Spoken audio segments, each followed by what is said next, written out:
అందరికీ నమస్కారం. సమైక్య రాష్ట్రంలో జరిగిన దానికన్నా భయంకరమైన దాడి వాళ్ళ తెలంగాణ అస్తిత్వం మీద జరుగుతున్నది. ఇది విషాదం. వేణుగోపాల్ స్వామి గారు చెప్పినట్టు భావజాల రంగంలో ఇంకా సమైక్యవాద పోకడలు అంతరించలేదు. వాటి ప్రాబల్యం ఇంకా ఉన్నది. రకరకాల రూపాలలో అవి కొనసాగుతూనే ఉన్నాయి. దానికి సంబంధించిన కృషి ఇంకా మిగిలే ఉంది. ఆ రకంగా అమిత్ షా చెప్పినట్టు సంపూర్ణ తెలంగాణ సాధన అనే లక్ష్యం ఇంకా మిగిలే ఉంది. ఇవాళ రేవంత్ రెడ్డి సమస్య ఏంటంటే మలిదశ తెలంగాణ ఉద్యమ చరిత్రని ఆ గుర్తుల్ని మలిపేయాలన్నది ఆయన కుట్ర. కేవలం తెలంగాణ తల్లి మీద దాడి కాదు ఇది.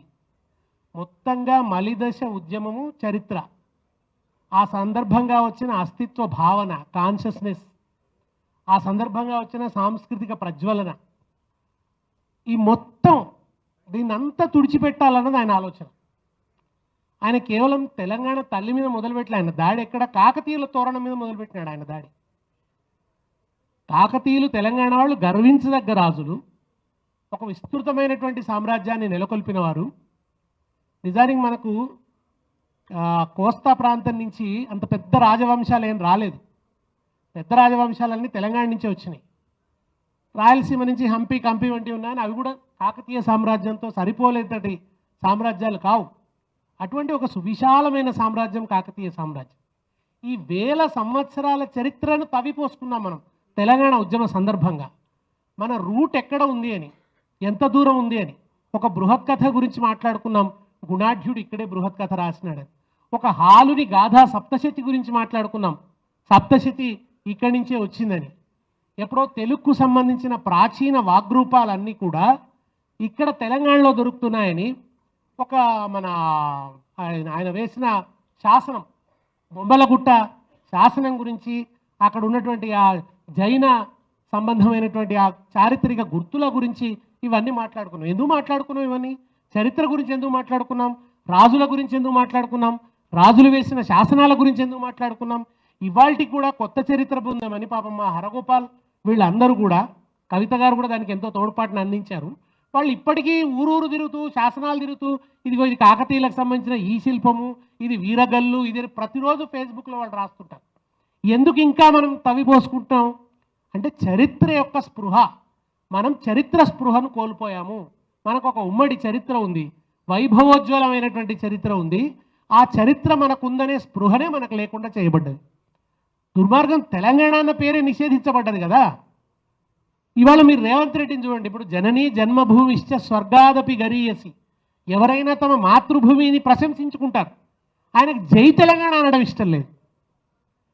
ఇంతకంటే వికృతమైన మానసికత ఇంకొకటి ఉంటుందా?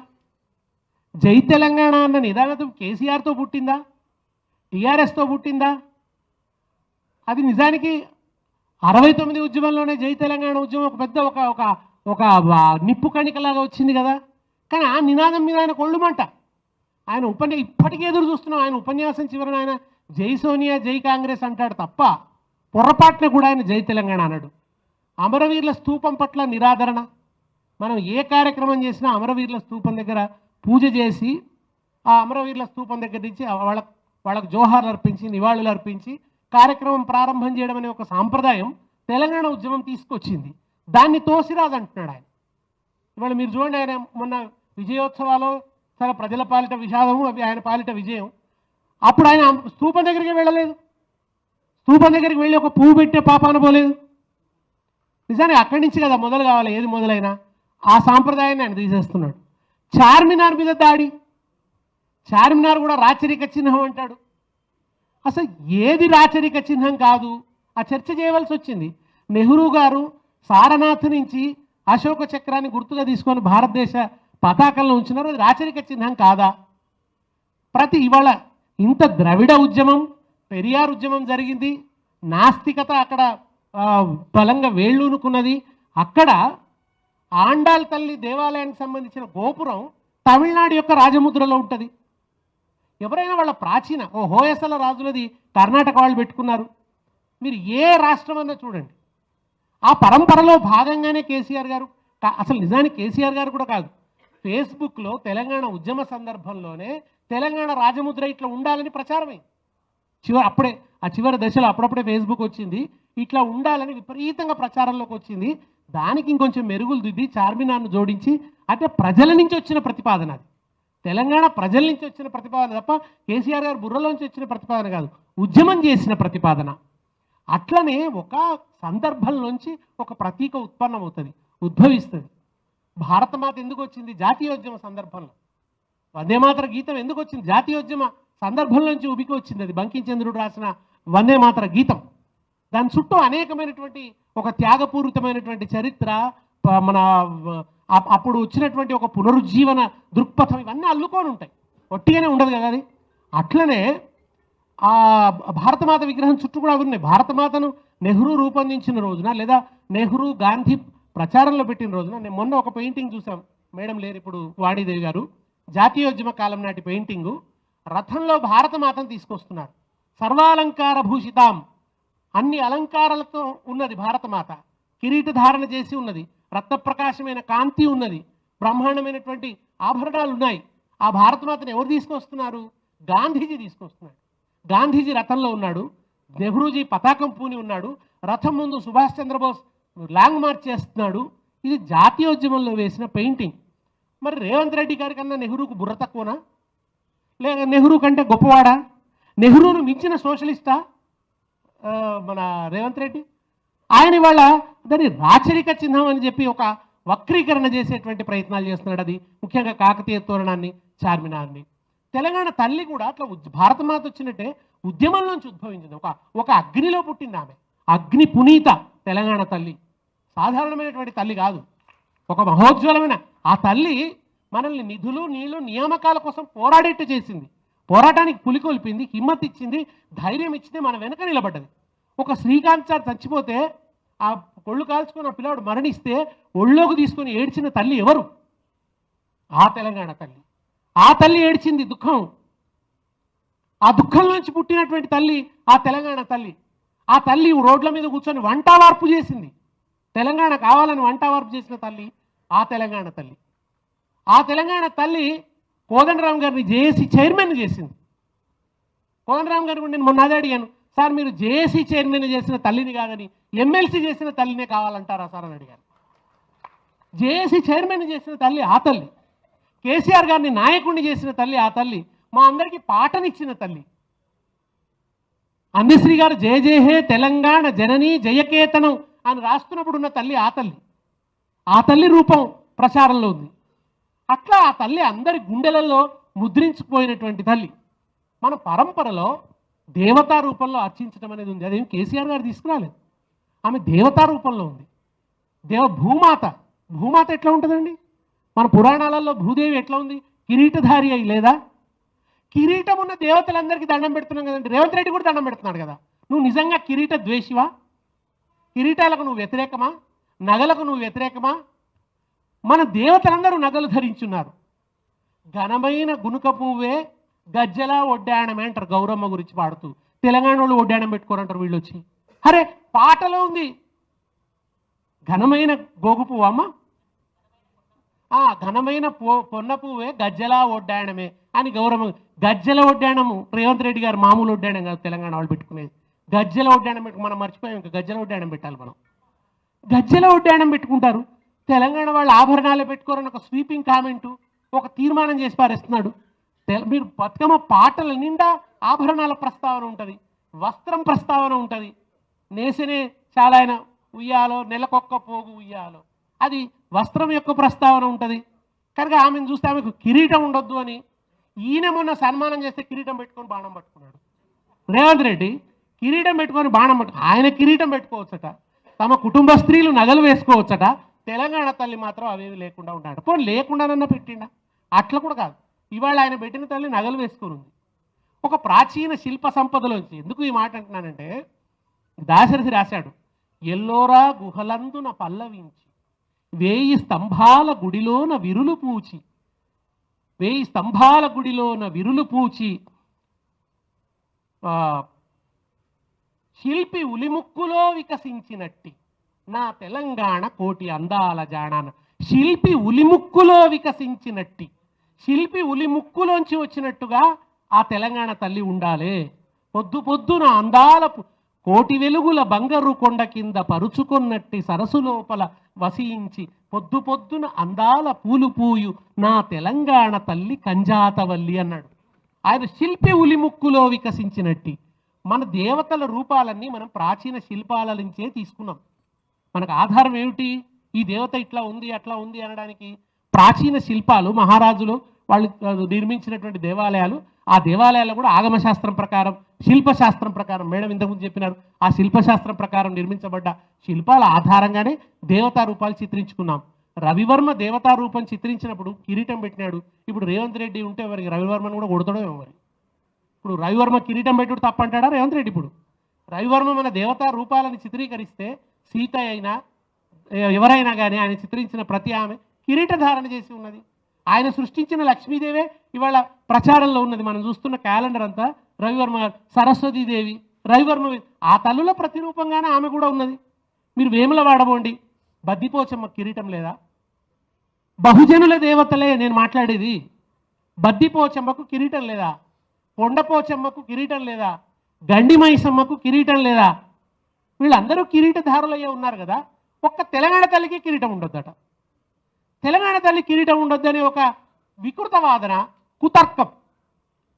ఎందుకు నిజంగా కూడా తెలంగాణ తల్లి సామాజిక వేదిక మీదకి వచ్చిందంటే, మనకు సాహిత్యం అంతా కూడా ప్రచారంలో ఉన్న సాహిత్యం, దానికి దాన్ని ఏమంటాం, మన ఎక్కువ ప్రాధాన్యత ఇచ్చిన సాహిత్యం అంతా కూడా ఆంధ్ర ప్రశస్తి.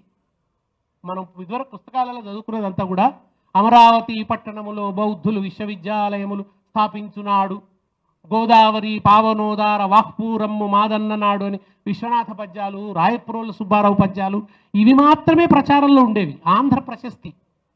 నిజంగా కూడా ఆంధ్రమాత అన్న ప్రస్తావన ఎక్కువగా ఉండేది మన ఆంధ్రోద్యమం జరుగుతున్నప్పుడు. మీరు మాయాబజార్ సినిమా చూస్తే గోంగూర పచ్చడి, అహో ఆంధ్రమాత గోంగూర పచ్చడి అంటాడు ఎస్వి రంగారావు. ఆంధ్రమాత అన్న ప్రస్తావన ఎక్కువ ఉండేది. మనం తెలంగాణ తల్లి అనే భావనను తీసుకొస్తే అప్పుడు వాళ్ళంతా ఉన్నారంటే తెలంగాణ తల్లి భావన ఎక్కడదండి, కొత్తగా సృష్టిస్తున్నారన్నారు. 40లోనే ఆ భావన ఉంది. మీరందరూ ఆంధ్ర ప్రశస్తి గురించి రాస్తున్నప్పుడు తెలంగాణ చారిత్రక ప్రశస్తిని రాసిన వాడు దాశరథి. దాశరథి అద్భుతంగా ఆయన సాహిత్యంలో రాశాడు.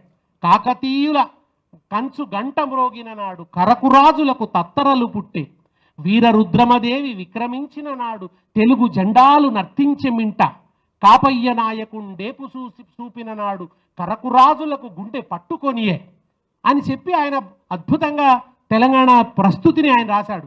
నాడును నేడును తెలంగాణ మోడలేదు, శ్రావణాభ్రమటుల గంభీర గర్జాట్టహాసమ అలర పోచున్నది పథాన అని రాశాడు. ఇవాళ కూడా నేను చెప్తున్నా, తెలంగాణ ఓడిపోదు. రేవంత్ రెడ్డి దాశరథి చెప్పినట్టు తెలంగాణ ఓడిపోదు. నువ్వు ఓడించలేవు తెలంగాణను, దాని చారిత్రక స్పృహని నువ్వు తీసేయలేవు. మలిదశ తెలంగాణ ఆ ఉద్యమ స్పృహ నుంచి ప్రజల్ని నువ్వు విడదీయలేవు. నువ్వు విడదీయాలని చెప్పి చాలా కుట్రలు చేస్తున్నావు. అట్లా అది వచ్చినప్పుడు కేసీఆర్ గారు ఉండి, ఇదిగో తెలంగాణ తల్లికి అప్పటి నుంచి రూట్స్ ఉన్నాయి, కానీ మనల్ని వలసవాద భావజాలం కమ్ముకోవటం వల్ల ఈ తెలంగాణ చారిత్రక ప్రశస్తి, తెలంగాణ తల్లి భావన అన్నది కనుమరుగైంది. తిరిగి దాన్ని మనం పునఃప్రతిష్ఠించుకుందాం. ఒక రావెళ్ల వెంకట్రామారావు, కథనాన శత్రువుల కుత్తుకల నవలీల ఉత్తరించిన బలోన్మత్తులేలిన భూమి వీరులకు మొగసాలరా తెలంగాణ ధీరులకు కాడాచిరాని నా తల్లి తెలంగాణరా వెలలేని నందనోద్యానమ్మురా అని రాసినాడు. అప్పటి నుంచి తెలంగాణను ఒక మాతృ దేవతగా ఆరాధించేటువంటి ఆ భావన కవులు ప్రతిష్ఠించారు. దాన్ని మనం పునఃప్రతిష్ఠించుకుందామని చెప్పి ఆలోచించినప్పుడు ఒక యూనిక్ సింబల్ ఉండాలి కదా. తెలంగాణ తల్లి అంటే తెలంగాణకే ప్రత్యేకమైన విశిష్టమైనటువంటి సింబల్స్ దాంట్లో చేర్చాలి కదా. అందుకనే ఆలోచించినప్పుడు ఒకటి మెట్ట పంట, మనది మెట్ట పంటలు ఎక్కువగా పండేటువంటి ప్రాంతం కనుక మెట్ట పంట అని జొన్న కర్రల చేతిలో పెట్టినారు. అది కూడా ఇందులో ఒకటే ఉంది మక్క కంకి, కానీ కేసీఆర్ గారు పెట్టింది మక్క కంకితో పాటు తెల్లజొన్న కూడా ఉంటుంది, తెల్లజొన్న కంకి కూడా ఉంటుంది, వెనక కుండి ఉంటుంది, బహుశా తెల్లజొన్న ఉంటుంది.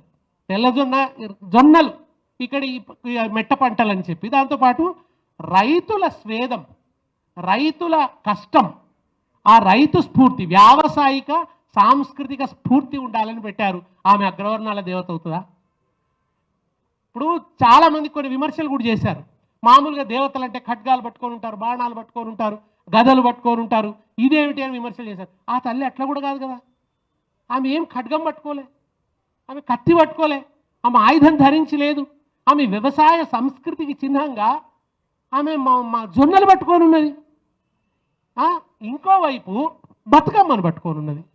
బతుకమ్మ కదా ఇక్కడ ఈ ప్రాంత వేల సంవత్సరాల చరిత్రకి గుర్తయినది బతుకమ్మ కదా. ఇవాళ రేవంత్ రెడ్డి చేస్తున్న దుర్మార్గం పాపం తెలంగాణ తల్లి మీదనే కదా, ఆయన బతుకమ్మ మీద కూడా దుర్మార్గమైన దాడి చేస్తున్నాడు. నిజానికి బతుకమ్మ ఒక ఆదిమ సాంస్కృతిక విశేషం, ఇవాళది కాదు అసలు. ఆదివాసుల సంస్కృతిలో స్థిర దేవతలు ఉండరు, స్థిరంగా దేవతలు ఉండరు. అప్పుడే వస్తారు, తర్వాత అదృశ్యమైపోతారు. ప్రకృతి ఐడల్ వర్షిప్ ఇంకా వాళ్ళలోకి రాకముందటి అపూర్వ విశేషాలు వాళ్ళలో కూడా. తర్వాత ఐడల్ వర్షిప్ వచ్చింది అనుకోండి, ఒక ఐడల్ వర్షిప్ కంటే ముందున్న రూపం, విగ్రహారాధన కంటే ముందున్న రూపం బతుకమ్మ. స్థిరంగా ఉండదు. ఆమె ఆ శరత్కాలంలోనే, ఆ నవరాత్రుల సందర్భంలోనే వస్తుంది. శరత్కాలం మనకు చాలా ఒక ప్రీతిపాత్రమైనది. వసంతము శరత్తు, నందామ శరదశతం జీవామ శరదశతం అని వేదంలో అంటే 100 శరత్తులు జీవించని, 100 వసంతాలు అని అంటాం. 10 వసంతాల సభ అని పెట్టుకుంటాం, 10 శరత్తులు అని మన ప్రీతిపాత్రమైనటువంటి కాలం అది.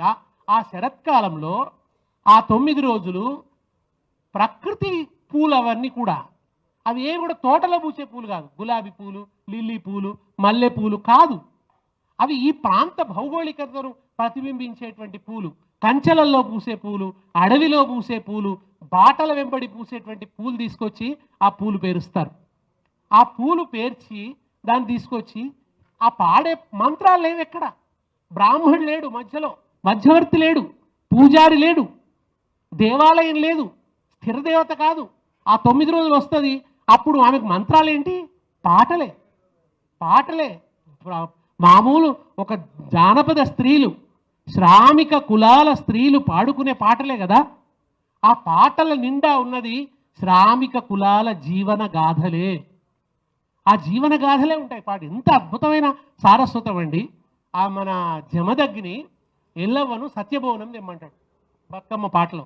సత్యభవనం ఎట్లా తేవాలట అంటే, కన్నీళ్లతోని బియ్యం కడగానట, కనురెప్పల చాటలతో బియ్యం చెరగానట, కన్నీళ్లతోని బియ్యం కడగానట, మన మోచేయితోని దంచానట, మోచేయితో దంచి కనురెప్పల చాటలతో చెరిగి కన్నీళ్లతో కడిగి గుండె మంట మీద ఉడికించాలట. ఆ ఎల్లవని గుండె మంట మీద ఉడికించి తీసుకురా అంటాడు. ఎల్లవ ఎవరు? జమదగ్ని ఎవరు? పరశురాముడు ఎవరు? ఈ కనురెప్పల చాటలేంది? ఈ మోచేతితో దంచుడే, ఇవన్నీ ఎవరి ఊహలండి, ఎవరి ఇమాజినేషన్ ఇది? ఇంత అద్భుతమైనటువంటి కవిత్వం దాని నిండా కూడా, బ్యూటిఫుల్ పోయిటరీ. అది నేను ఇవాళ చెప్తున్నా, మనకు అత్యంత ప్రాచీన కాలంలో తెలంగాణలో శ్రామిక కులాల సాహిత్యం ఏమిటి అంటే దొరికే ఒకే ఒక్క ఆధారం బతుకమ్మ పాటలు. బహుజన కులాల సాహిత్యం ఏమిటి అంటే బతుకమ్మ పాటలు. అది పూర్తిగా బహుజన కులాల పండుగ. అది బ్రాహ్మణ వైశ్య క్షత్రియుల పండుగ కానే కాదు. కేవలం వాళ్ళు చేసుకునే పండుగ కాదు. వాళ్ళు పార్టిసిపేట్ చేస్తారు కానీ వాళ్ళదే పండుగ కాదు. తల మీద బతుకమ్మను ఎత్తుకొని పోయేటోళ్ళంతా ఎవరండి? నిజానికి అగ్రవర్ణాల వాళ్ళు చాలామంది తల మీద పెట్టి కొంతమంది మొయ్యరు. కొన్ని కులాలలో వాళ్ళు మొయ్యరు. ఎక్కువగా వీళ్ళే మోస్తారు, మోసుకొని తీసుకొని పోతారు. పాటలు కట్టిందంతా వాళ్ళు. ఎన్ గోపి గారి సోదరి నక్క ఆండాళమ్మ, ఆమె మీద అత్యాచారం జరిగితే ఆ అత్యాచారం జరిగిన విషాదాన్ని నక్క ఆండాళమ్మ పాట అని పాడుకున్నారు భువనగిరి ప్రాంతంలో. ఏది జరిగితే అది. రేపు చెప్తున్న రేవంత్ రెడ్డి, నువ్వు దుర్మార్గంగా బతుకమ్మను తీసేసినవనే పాట కూడా బతుకమ్మలో పాడుకుంటారు. నువ్వు ఒక దుర్మార్గుడిగా చరిత్రలో మిగిలిపోతావు. విష్ణు రామచంద్రారెడ్డి గురించి మాడుకున్నట్టు, లేకుంటే ఆ భూస్వాముల గురించి వాళ్ళ గురించి మాట్లాడుకున్నట్టు, బతుకమ్మను తుడిచేసిన వాడు, తెలంగాణ తల్లి నుంచి ఎడబాపిన వాడు అని నీ గురించి బతుకమ్మ పాటలు పాడుకుంటాడు. చరిత్రలో ఆ రకమైన దుర్మార్గం చేసిన వాడిగా శాశ్వత కీర్తిని నువ్వు సంపాదించుకుంటావు రేవంత్ రెడ్డి అని నేను హెచ్చరిస్తున్నాను. కనుక నువ్వు ఉద్యమం నుంచి తెలంగాణ తల్లిని ఎడబాపడం ఒకటైతే, రెండవది తెలంగాణ తల్లి నుంచి బతుకమ్మని ఎడబాపడం. ఈ 2 దుర్మార్గాలకు ఆయన ఇవాళ ఒడిగట్టిండు. ఈ 2 దుర్మార్గాలను కూడా మనం తీవ్రంగా ఖండించవలసి ఉంది. ముఖ్యంగా అగ్రవర్ణాల పండుగని వక్రీకరించడం, ఇది కేవలం అగ్రవర్ణాల పండుగని తృణీకరించడం, బతుకమ్మ మీద ఒక ముద్ర వేయడం ఏదైతే ఉందో, శ్రామిక స్త్రీలను అవమానించడం, ఈ జాతిని అవమానించడం, తెలంగాణ జాతిని అవమానించడం, మన తల్లివేరును తవ్వుకొని బతుకమ్మను అద్భుతంగా మళ్ళీ చేసుకుంటూ వస్తే ఎంత కష్టపడాల్సి వచ్చిందండి. బతుకమ్మను తిరిగి ఒక్క పత్రిక స్పెషల్ పేజీలు వేసేదా బతుకమ్మకు? ఒక్క టీవీ చూయించేదా అంతకుముందు బతుకమ్మకు? తెలంగాణ ఉద్యమం రాకముందు లిటరల్ నాకు బాగా గుర్తండి, కవిత గారు టీవీలలో స్లాట్స్ కొన్నారు, వాళ్ళు డబ్బులు పెట్టుకున్నారు, స్లాట్స్ కొన్నారు. స్లాట్స్ కొని బతుకమ్మ గురించి స్పెషల్ ప్రోగ్రామ్స్ వేశారు. దేశపతి గారు మీరు కొంచెం బోరా, సిద్ధారెడ్డి గారు మీరు కొంచెం బోరా, పోయి మీరు బతుకమ్మ గురించి మాట్లాడరా అని మమ్మల్ని పంపారు. అప్పటి వరకు టీవీలలో బతుకమ్మ గురించి మాట్లాడడానికి చోటు లేదు, కొనుక్కున్నాం డబ్బులు పెట్టి స్లాట్స్ తీసుకొని. ఆ తర్వాత ఎక్కడికి వచ్చిందంటే అనివార్యంగా వాళ్ళే లైవ్ ప్రోగ్రాంలు ఇవ్వాల్సి వచ్చింది, వాళ్ళే ప్రచారం చేయాల్సినటువంటి స్థితి వచ్చింది. అది మాత్రమే కాదు, అసలు ఫలానా కులం ఆడదు, ఫలానా కులం ఆడదు అంటున్నారు. తెలంగాణ తల్లి ఎంత గొప్పదంటే దళిత వాడకట్లలో పోయి రండి మీరు కూడా ఆడుదురు రండి అని తొలకొచ్చుకున్నది ఆ తల్లి. ఎంత గొప్పది మా తెలంగాణ తల్లి. ఈ దుర్మార్గపు స్టిగ్మాను రూపుమాపి ఆయా ఊర్లలో సర్పంచులు పోయి మీరు కూడా రావాలి ఆడాలి అని దళిత వాడలలోకి పోయి ఆ అక్కలను చెల్లెళ్ళను తీసుకొని వచ్చి వాళ్ళతోటి కూడా బతుకమ్మ ఆడించింది మలిదశ తెలంగాణ ఉద్యమం. నిజంగా మొన్న మనకు దేవిప్రసాద్ గారు నిన్న చెప్పినారు. ఆయన ఏం చెప్పినంటే వాళ్ళ ఊరు అల్లిపూర్లో అగ్రవర్ణాలు బతుకమ్మ ఆడరు, ఆడేది దళితులు. ఒక్కొక్క చోట ఒక్కొక్క తీరు ఉందండి, ఒకే తీరుగా లేదు, అంతటా ఆడరు అనడానికి లేదు. కొన్ని చోట్లలో ఆడతారు, కొన్ని చోట్లలో ఆడరు కావచ్చు. కానీ వాళ్ళను కూడా తొలుకొచ్చి వాళ్ళు కూడా వాళ్ళ సంతోషంగా బతుకమ్మ ఆడుతున్నారు. భరించలేకపోతున్నారా మీరు? దీన్ని సహించలేకపోతున్నారా? తెలంగాణ జాతి ఆనందంగా ఒక ప్రాచీనమైన పండుగను చేసుకుంటుంటే మీకు ఇంత కళ్ళలో నిప్పులు పోసుకుంటున్నారా? మొన్నటి బతుకమ్మ పండుగ వెలవెలబోయింది, మొన్న పట్టించుకోలే. బతుకమ్మ చీరలు కూడా ఆయన ఇయ్యలే. బతుకమ్మ చీరలు నేను 2 ఇస్తా అన్నాడు, ఒక్కటి కాదు నేను 2 ఇస్తా అన్నాడు. అన్ని గంతే, ఒకటి కాదు 2 ఇస్తా అంటే అసలు ఇయ్యాడు. ఇదే ఆయన రివాజ్. ఆ బతుకమ్మ చీరలు ఇవ్వలే, కావాలని ఒక తృణీకారం, బతుకమ్మ పండుగ పట్ల ఒక అవమానకరమైన దృక్పథాన్ని ఆయన ఇవాళ ప్రదర్శిస్తున్నాడు. అది ఇవాళ దళితులను కూడా తీసుకొచ్చి బతుకమ్మ ఆడే మలిదశ ఇవాళ మీకు వంగపల్లి నుంచి వాషింగ్టన్ దాకా ఆడుతున్నారు బతుకమ్మ. అక్కడ దాకా పోయింది, వాషింగ్టన్కు పోయింది, బహ్రెయిన్లో బతుకమ్మ, కువైట్లో బతుకమ్మ, ప్రపంచం నలుమూలల్లో బతుకమ్మ ఆడే పరిస్థితి వచ్చింది కదా. మన అందరి కృషి, ముఖ్యంగా అగ్రభాగాన కవిత గారు నిలబడ్డారు. ఆమె దేశాలకు వెళ్ళి మా కళాకారులు, మా తేలి విజయ్ వై దుబాయ్లో బతుకమ్మ పాట పాడిందంటే కారణం ఎవరండి? అసలు మా తెలంగాణ కళాకారులను బతుకమ్మ పేరు మీద విదేశాలకు పిలవడం మొదలైంది. ఎన్నడూ అమెరికా చూడని వాళ్ళు అమెరికా చూసిండ్రు. ఏది మా మట్టి బిడ్డలు, మా తెలంగాణ మట్టి బిడ్డలు వీళ్ళెన్నడూ అమెరికాలో పోయే అవకాశం వచ్చేది కాదు. తెలంగాణ ఉద్యమం పుణ్యమా అని, తెలంగాణ ఉద్యమంలో బతుకమ్మకు వచ్చిన ప్రాశస్త్యం పుణ్యమా అని ఎన్ఆర్ఐలు బతుకమ్మ పండుగలు చేసుకొని ఇక్కడి నుంచి కళాకారులను పిలుచుకున్నారు.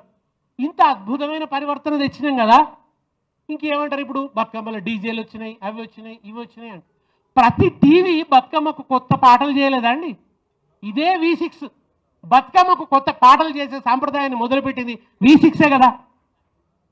మొట్టమొదటి ఆమె పాటని, టెలివిజన్ పాటని మొట్టమొదటి చేసి అన్ని టీవీలు బతుకమ్మకు పాటలు చేయడం మొదలుపెట్టినాయి కదా. ఇవాళ బతుకమ్మ వచ్చిందంటే ఎన్ని పాటలు వస్తున్నాయి? సరే, ఎవరన్నా ఎన్ఆర్ఐస్ వాళ్ళకు ఒరిజినల్ పాట రాకపోతే టీవీలో వచ్చిన పాట పెట్టుకొని ఆడుకున్నారు. అట్లా ప్రతి పండుగ మారిందండి. దాండియా మారలేదా? గుజరాత్లో దాండియా ఎట్లా ఆడుకున్నారు, ఇవాళ అట్లే ఆడుతున్నారా? ఇవాళ మైకులు వచ్చినాయి, డీజేలు వచ్చినాయి. వినాయక చవితి మారిపోలేదా? వినాయక చవితి చుట్టూ డీజేలు రాలేదా? అన్ని పండుగలలో కూడా ఈ మార్పులు వచ్చినాయి. ఎప్పుడైతే ఆంధ్ర పాలకవర్గం నిరాకరించిందో, తెలంగాణ పాలకవర్గం ఓన్ చేసుకుందో, దానివల్ల మంత్రులు పిలవడం మొదలైంది, మంత్రులు అక్కడికి రావటం, హోదా పెరిగింది, దాని గురించి మీడియాలో మాట్లాడడం మొదలైంది. అనివార్యంగా దాని గురించి ఒక చర్చ, దాని వైభవము. ఎంగిలి పూల బతుకమ్మ అనే మాట అందరికీ తెలిసిపోయింది, అటుకుల బతుకమ్మ అనే మాట అందరికీ తెలిసిపోయింది, అర్రెం అనే మాట అందరికీ తెలిసిపోయింది, ఇవాళ సద్దుల బతుకమ్మ అనేది అందరికీ తెలిసిపోయింది. ఇటువంటి ఒక అద్భుతమైన స్థితిని తెలంగాణ గొప్పగా తెచ్చుకున్నదండి. ఇది కష్టార్జితం, మనందరి కష్టార్జితం. బతుకమ్మకు ఆ ప్రాశస్త్యం, అందరి ప్రాశస్త్యం తెచ్చుకొని వాళ్ళు అంత వైభవంగా బతుకమ్మను చేస్తుంటే ఆ బతుకమ్మను తెలంగాణ తల్లి చేతుల నుంచి తీసేసి కడుపుల గుణపం కూర్చిండు రేవంత్ రెడ్డి. మా సుధాల అశోక్ అన్ననేమో కడుపులో గుణపం తీసేసినట్టు అయింది అంటుండు. లేదన్నా అశోక్ అన్న బతుకమ్మను తీసేసి కడుపులో గురుపం కూర్చిండు రేవంత్ రెడ్డి అని నేను అంటున్నా. ఆయన మన కడుపులో గురుపం కూర్చిండు, కత్తి కూర్చిండు. అన్యాయం ఇవాళ బతుకమ్మను తీసేయడం తెలంగాణ తల్లి చేతుల్లోంచి. బతుకమ్మను తీసేసి ఏం చేసాడు మరి?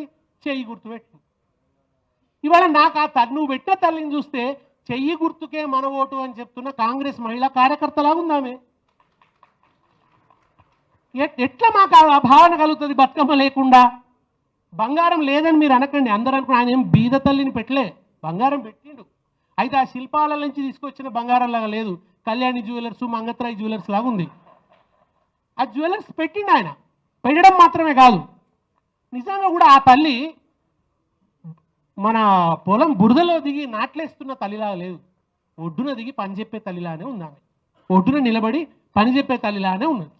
అంతేకాకుండా ఆ శ్రామిక స్త్రీ అయితే చేతిలో ఒక పనిముట్టు, నిజంగా ఈయన అంత పెద్ద కమ్యూనిస్టా సోషలిస్టా, బాగా మాటలు మాట్లాడుతున్నాడు కానీ ఈయన పుట్టింది ఏబీవీపీలా, పెరిగింది టీడీపీలా. మనందరం తెలంగాణ తల్లిని నెత్తికెత్తుకున్న రోజు ఈయన తెలుగు తల్లిని నెత్తికెత్తుకున్నాడు. తెలుగు తల్లి మీద కూడా మనది ద్వేషం కాదు, తెలుగు తల్లిని తెలంగాణ రాష్ట్రం ఏర్పడాలనే ఆకాంక్షకు విరుద్ధంగా నిలబెట్టడం వల్ల కాదన్నాం. నాకు ఒకసారి జొన్నవిత్తుల గారు అడిగారు టీవీ 9లో, సరే రాష్ట్రం ఏర్పడుతుందండి, ఏర్పడిన తర్వాత అయినా తెలుగు తల్లిని పెట్టుకుంటారా అని అడిగిండు ఆయన. అప్పుడు అందరి భాష తెలుగే కదా, మీ రాష్ట్రం మీకు ఏర్పడుతుంది, అప్పుడైనా మీరు తెలుగు తల్లిని ఆరాధిస్తారు అంటే నేనేం చెప్పినా అంటే, తెలుగు తల్లి ప్రతీక ఇప్పుడు సమైక్యవాద ప్రతీకలాగా ఉంది కనుక మేము సమైక్యవాదాన్ని ఆమోదించం కనుక ఆ ప్రతీక నిరాకరించవలసి వచ్చింది. మా రాష్ట్రం వచ్చిన తర్వాత తెలుగు తల్లి న్యూట్రల్ అయిపోతుంది.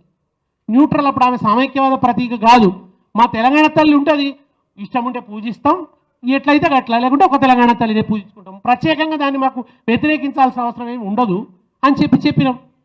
అంటే అప్పుడు న్యూట్రల్ అయిపోతుంది కదా, దాని పట్ల మనకేదో భాషాత మేము భౌగోళిక మాతలే ఎక్కువ, భూమాతనే ఎక్కువ, భారతమాత అన్నట్టుగా అని చెప్పినాం. అది అట్లా ఒక పెద్ద శ్రమపడి పెద్ద యుద్ధం చేసి ఒక తుఫానుకి ఎదురొడ్డి పెట్టుకున్నటువంటి తల్లి ఆమె. ఇవాళ ఇంతకుముందు మంచిగా అన్నాడు మన చారన్ అన్నది, నాకు బాగా అనిపించింది, విసిరిన పిండిలో ఎవరన్నా గీతలు గీస్తారు.